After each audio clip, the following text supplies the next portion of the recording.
One. Interesting. Well, I believe I am live. Hi, everyone. Good afternoon. It's a Monday, and I am live on Instagram. That is so strange. Yeah, I know. This was very important because I don't want to lose my train of thought. Yes, because the way these things come, if you give it time, it either gets stronger or it fades off. So I don't want to take that chance. I just wanted to come up here and quickly say it and go. So I'm definitely going to title this, and if you have seen the title, if you read it, it's okay to be interested in listening to what I have to say. So I encourage you to wait till the very end. And so I'm titling this My Outpouring 2023 Experience. So we had the outpouring yesterday in Lagos. 2023 edition was powerful. And I do not say powerful because it's a cliche, but powerful because it was powerful, and I have a couple of things to share. Don't mind my voice. It's just stress from not sleeping well. And kudos to all of the organizers, the planning committee, and everyone who has labored, the volunteers. I am particularly grateful for the teams that I supported, the outreach teams, the info desk team. It was a whole lot of work pre-November 5, and of course the work intensified with info desk because we needed to be at work on that day. But for the outreach teams, work had been on several months and weeks ahead. So kudos to everyone who brought in their A game and for doing the work so excellently well.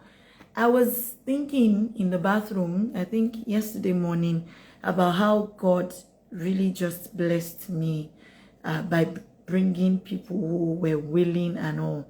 And you see, that phrase, blessed me, was what God picked. And he said, no, they didn't come to the work because, it is you or anybody else. They came because of the work. I brought them because of the work, right? So it's not just that, okay, you're there and it's that you sense or you see how the work is being done easily. Yes, you are the one who will notice when there is ease, quite all right. But the truth is, it is ease because of the work. It is not ease because of a certain individual. God brought people for the work. God brought people for the work. God didn't bring people to meet people. God brought people for the work. And that humbled me. And that just really helped me, my mindset and everything, such that I could even say, okay, guys, my hands are off. And they literally continued. Like they even moved beyond what was their primary deliverable to support other teams, and they did it well. And that is so humbling because you take yourself out of the picture, you realize, the work continues, man. So we bless God for what he's doing in this season. And it's a privilege to plug into it and to be part of it. I want to thank even those who I invited and showed up, my friends, my pastor and his wife, Mama B. I just am humbled, really, at what God is doing. So what I came here to talk about majorly is the fact that in this season, and particularly yesterday, God has released some sort of propelling of his people, propelling of young people into their destinies. And that was done yesterday by the blessing of our Father Daddy Gio, and that's in person of Pastor Adeboye, and that is truly humbling. You know, he said some really thought-provoking things yesterday, which maybe some people may have just passed on and passed by, but I listened and watched the whole experience again this morning, and I just laid down there and I was crying and I was in tears and just almost weeping or wailing, because if God ever gives you the privilege to sense a burden, not even to carry, just to sense a burden for a generation, you will want to cry like that. Your emotions will well up. Your emotions will well up. And when he talked about being 82 years old, my mind this morning went to the story of Eli. And this is not even in a derogatory sense at all. Far be it. I mean, God forbid. But I'm saying this because it's a literal story in the Bible. My mind went to the story in the beginning of the book of First Samuel. And that is the story of Eli. That literally Eli was getting older. And the Spirit of God began to ask me, so where are the Samuels? Where are the Samuels? But deeper than that is the question of, where are the women who will bring forth the Samuels? Where are the women who will surrender the Samuels and win them off?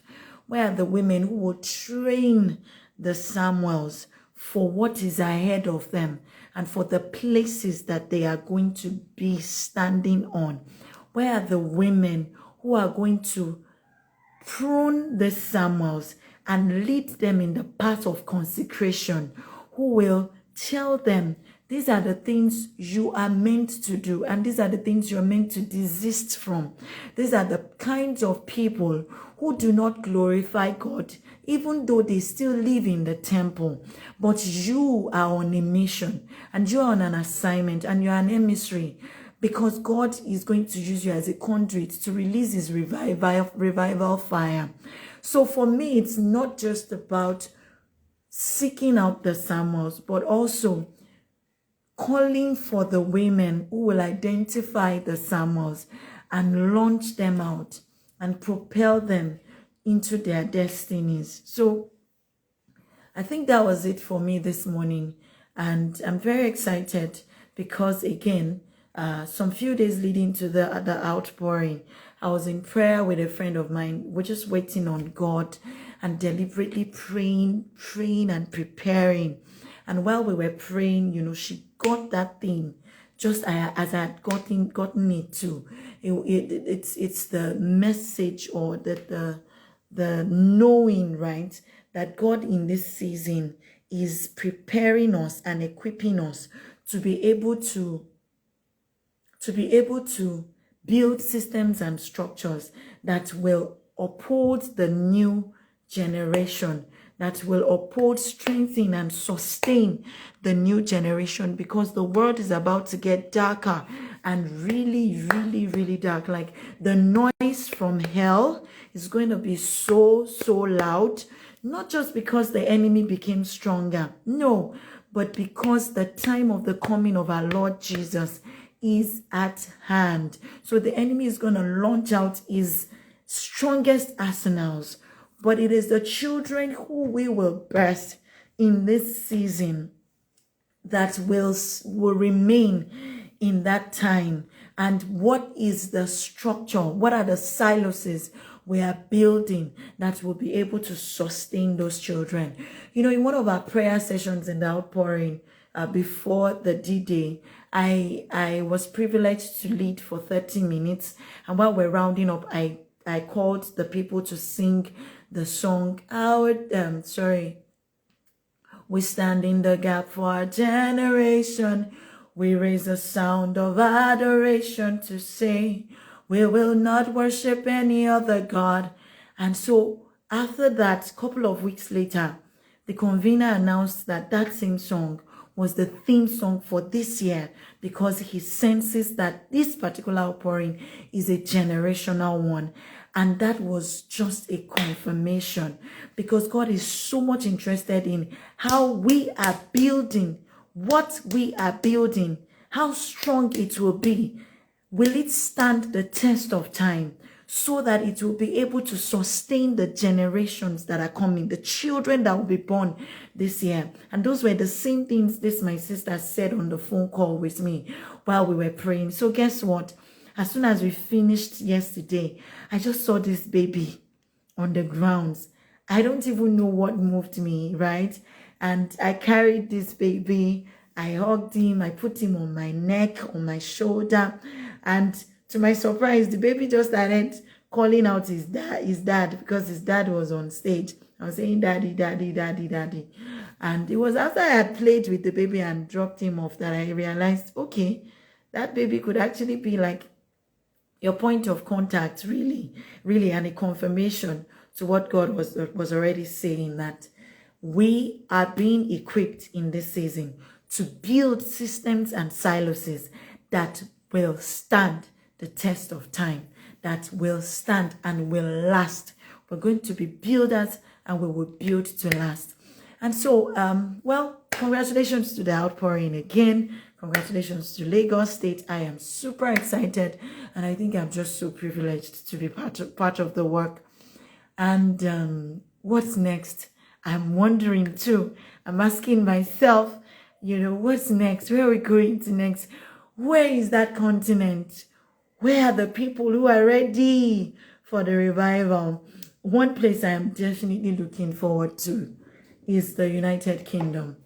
That is one place I'm definitely looking forward to. So I was speaking with a pastor's wife this morning, and I said, Mama, I'm looking forward to UK, because I would just even love to be there, because UK is rich in revival history. So let me just read something for you in that regard, that proves to you that UK is rich in revival history. I have this book, if you can get it. It's one of the things I'm going to be bringing up in my new page, which is Student of Revival. By the way, if you've not followed Student of Revival on Instagram, I think you should. The page is coming up gradually, and God is going to help me. So some of the things that I've read in this book will be the content on that page. If you can get this book, I bought it from Loke. I know it's inverted on your screen. It's called World Changers, Fascinating Figures from Church History. People like Martin Luther, George Wishart, John Knox, Robert Murray, Mancini, David Livingstone. David Livingstone is just my darling. And many other people like that, John Wesley. So many people that you should read about in this book. And one thing I'm going to be doing in Student of Revival is that we just nudge you. We just give you bullet points that will make you go and, dig deeper, make you hunger and quest for more. So, like I said, United Kingdom is rich in Christian history, revival history. And let me just read this thing to you. While the writer was talking about George Wishart. George Wishart is the guy who trained John Knox. Is the one who literally held John Knox, in the revival move. The one who John Knox looked up to. So, under the story of George Wishart, the writer was just literally pouring out his heart as to how this generation has so deviated and moved away, from the sacrifices of the martyrs and the things that make the martyrs do what they did. That if the martyrs were to look upon us today and see what we're doing, like how appalled and repelled they will be, from just seeing how we are now living our lives rather. But let me tell you something. Every generation has its own peculiarities and the way they serve God and the way God is calling them to serve. Anyway, let me not get ahead of myself. Let me just quickly read this. So he said, if that was the religious condition of Scotland in Howe's time, where are we now? Over 200 years later. We say that the blood of the martyrs is the seed of the church, but the impotent, divided church of today knows little of the revival spirit and faith. Scottish martyrs, over 18,000 of them. I read this and I literally just paused. Like my spirit just paused. Like, how can there be over 18,000 Scottish martyrs? It didn't even just say martyrs. It says Scottish martyrs. Over 18,000. I had to rule it in my book. See. It says Scottish martyrs, over 18,000 of them have their names engraved in stone in Edinburgh, which is called, my battery is running low, so I need to run, which is called by way of preeminence, the Martyrs Memorial. The history of many of those